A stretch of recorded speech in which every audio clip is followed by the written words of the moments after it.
Good, good evening, or afternoon, or whenever you're watching this.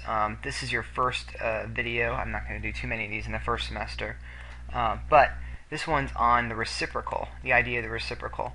As you're watching this, realize that you can pause, rewind, go back and see something again as you need to. It's a video. It's all for you. We're going to cover the reciprocal and then also 2.9, which is on what division really means. Two different concepts that are kind of important. So to kind of group these together, these are some of the most important concepts in all of math, the idea of reciprocal and division, and they link together, forming a nice thing. So what we say is, let's kind of reverse it a little bit and talk about subtraction. Subtraction is defined as adding the opposite, and we can actually change all of subtraction into adding the opposite or vice versa. The power of it is that I know that 7 minus 4 is not commutative. I can't change the order. But if I make 7 minus 4 the same as 7 plus a negative 4, now I can change the order and make it negative 4 plus 7 because it was all addition. Subtraction is adding the opposite. If I actually replace those words and change division and go with the true definition of division, and this is something that I would want you guys to put on your little note cards, division is defined as multiplying. We don't call them opposites with division. We call it multiplying by the reciprocal. All of you have dealt with reciprocals before, probably back in 7th and 8th grade math when you were dividing by fractions. Your teachers most likely told you to flip the fraction, although they might not have given a good explanation of why. The definition of division is to multiply by the reciprocal. And the reciprocal has another name, a more mathematical name, called the multiplicative inverse. Multiplicative being the adjective form of multiplication, and inverse just kind of being a general word for opposite. Multiplicative inverse. For that matter, the opposite is called the additive inverse.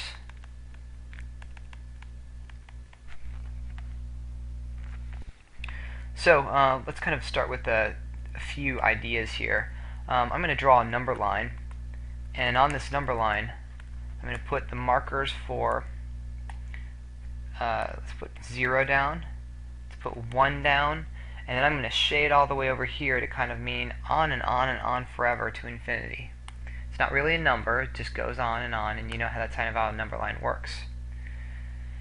Now the question I'm going to ask you is, are there more numbers in between 0 and 1 or between 1 and infinity? Which one's bigger? Actually, I'm going to draw the second one with a different color. 0 to 1 or 1 to infinity? You would probably want to say 1 to infinity because you think that that covers more space. And from a strict linear distance, it does. But if I picked any number in between 1 and infinity, if I picked a number 1007, I could then take that and make its reciprocal 1 over 1007, and I have a matchup between the two. If I took 1007.1 and then I did 1 over 1007.1, which I could make the same thing as 10 over 1000 or 10,071, that's another number between 0 and 1. In fact, every number greater than 1 has a reciprocal that's between 0 and 1. And if I write that down as a true definition, every non-zero real number has a unique, one of a kind, has a unique reciprocal.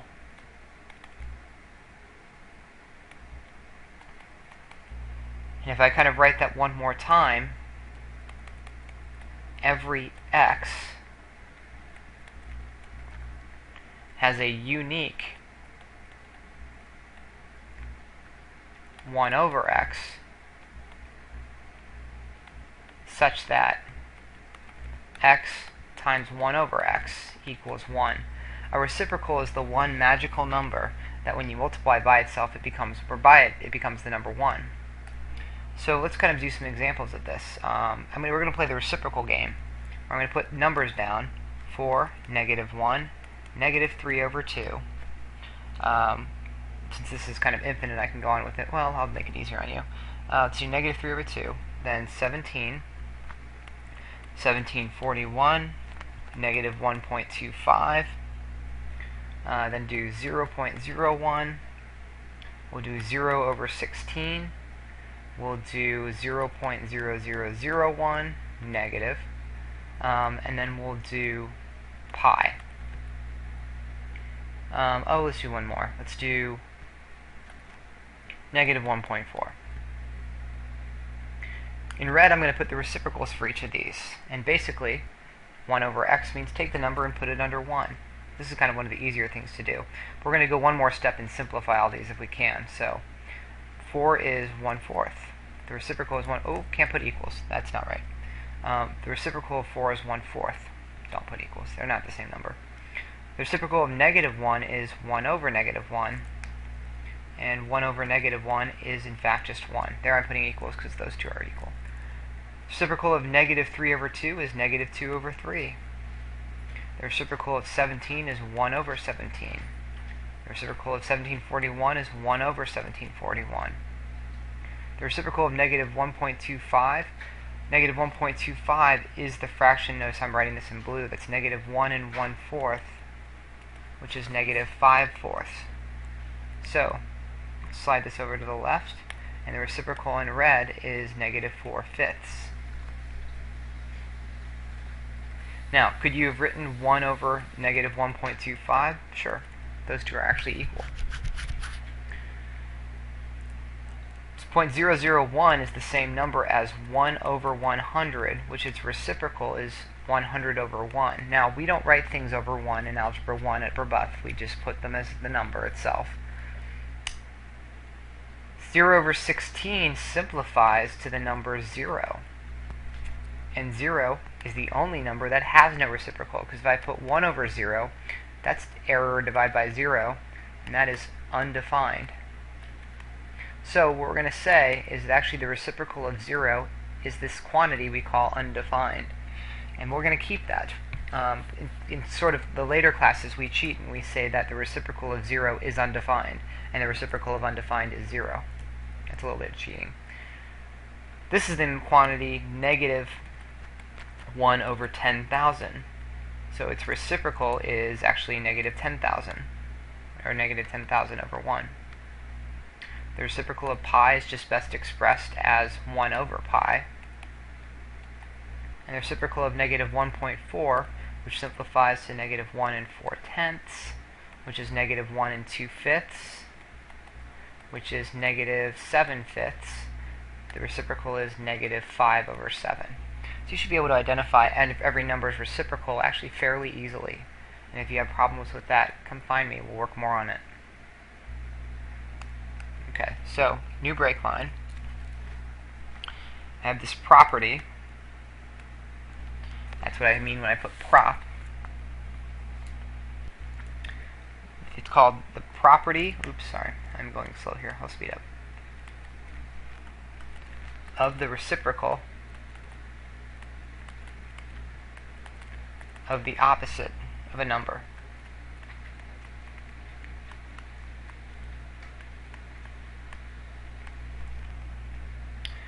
What this means, if I have a negative number, its reciprocal is negative 1 over that number. This is a simple way of saying a negative number has a negative reciprocal.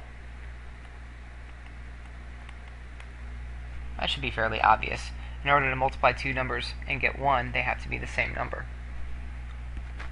So we're going to launch into some examples of multiplying and dividing fractions, which is kind of how this is going. And we won't just do fractions, we'll do some other stuff. So number 1, let's just do a simple one, 1/4 times 1 over negative 7. Okay, remember that when we multiply fractions, we actually multiply across the numerator and across the denominator. We can express that as negative or 1 over negative 28, or just more appropriately, negative 1/28. It is important to know that when you multiply fractions, there is no least common denominator. We are not adding. Number 2, if I take 4y times 1/4, What I can think about this with a sort of shuffle this around is this is 4 times 1/4 times y, and 4 times 1/4 is 1, so this is actually 1 times y, or y. Now, you can skip directly from here to here, but I do want you to see that it's 1/4 and 4 we're multiplying together, leaving the y out of it. Let's do negative 6ab times negative 1/3. Again, this is a case of regrouping. We're going to move the negative 6 and the 1/3 together, leaving the ab off by itself. And negative 6 times 1/3 is 2. So this is 2ab. Number 4, I have 1/3 times 42m minus 3v as in Victor. This is the distributed property. I'm going to carry the 1/3 to the 42 and to the negative 3. In fact, let's do a little bit of practice. Let's put a negative in front of that 1/3, so I can actually practice distributing a negative here. 1/3 times 42 is 14, but it's negative, so we have to have negative 14m. And then this negative 1/3 times negative 3 is a positive 1. Remember to distribute the negative, and I get plus v. Number 5, 24 over 6. You know what that is. I'm not going to insult your intelligence other than to say that you should remember to reduce that. But I want you to think about that really as 24 divided by 6, which is really 24 times 1/6. And 1/6 of 24 is 4. You don't have to go through that whole thing, but you should be thinking in the back of your mind, division is the same thing as multiplication by the reciprocal. So that when we get to something like this, we can actually tackle it a little bit easier. Negative 9 divided by negative 10/3. This is one of the last times we'll ever see that old division symbol, because we just don't use it a lot. We're going to change that into multiplication by the reciprocal, so that's negative 9 times negative 3 over 10. 9 times 3. Well, if we want to rewrite this, some of you guys like doing this, where you put 9 over 1 times 3 over 10. Hey, where'd the negatives go? Well, wait, there are 2 of them, and I don't really have to write them again. But really, you should be able to skip directly from here to here and say that that's 27 over 10. Number 7, 3 over 1/3. This is more commonly how we'll see it, and we may even see this group together just to make it clear that the 1/3's in the denominator. We could treat that and write it off to the side as 3 divided by 1/3, which is the same as 3 times the reciprocal of 1/3, which is 3 times 3, or 9. Number 8, 16 divided by 1/2. A common question I give people, most people say 8, but if you flip it around and say that 16 divided by 1/2, which is the same as 16 times 2, realize it actually doubles it, it's 32. Number 9, 45x over negative 9. Don't think about this as canceling. Let's just kind of go with the definition of division right now. This is 45x divided by negative 9, or 45x times negative 1/9, which when I shift and regroup these is 45 times negative 1/9 times x. And it's the 45 times negative 1/9 I'm doing to get a negative 5 times the x.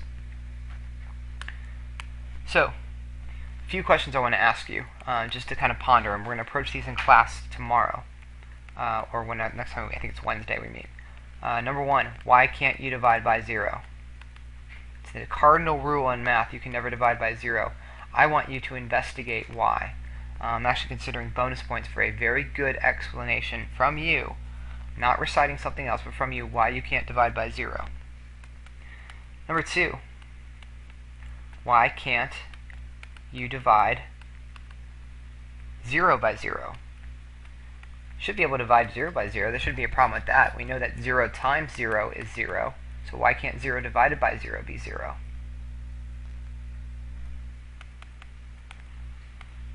Number 3.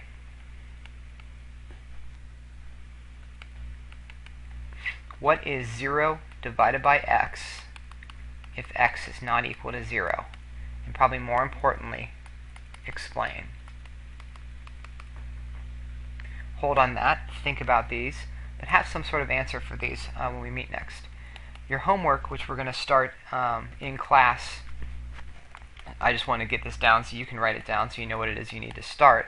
But this is not the homework for tonight. This is just the one that you're going to do when we get to class, and we're going to start it then.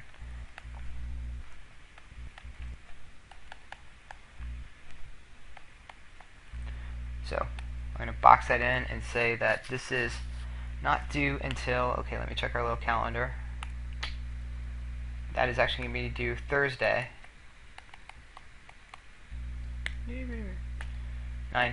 September 12th. So we're going to talk on September 11th about all this stuff, but that's going to be due to Thursday, September 12th. Okay, bye-bye.